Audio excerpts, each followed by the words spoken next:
"The first thing I've got to do," said Alice to herself as she wandered about in the wood, "is to grow to my right size again.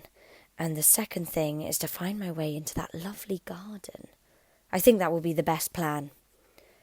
It sounded an excellent plan, no doubt, and very neatly and simply arranged.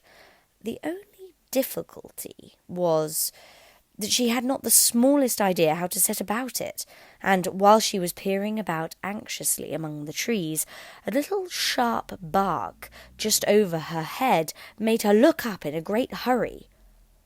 An enormous puppy was looking down at her, with large, round eyes, and feebly stretching out one paw, trying to touch her.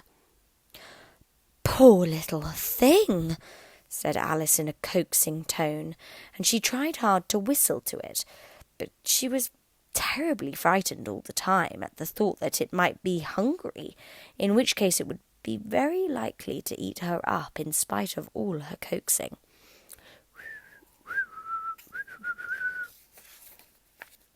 Hardly knowing what she did, she picked up a little bit of a stick and held it out to the puppy, whereupon the puppy jumped into the air off all its feet at once, with a yelp of delight, and rushed at the stick, and made believe to worry it. Then Alice dodged behind a great thistle to keep herself from being run over, and the moment she appeared on the other side, the puppy made another rush at the stick, and tumbled head over heels in its hurry to get hold of it.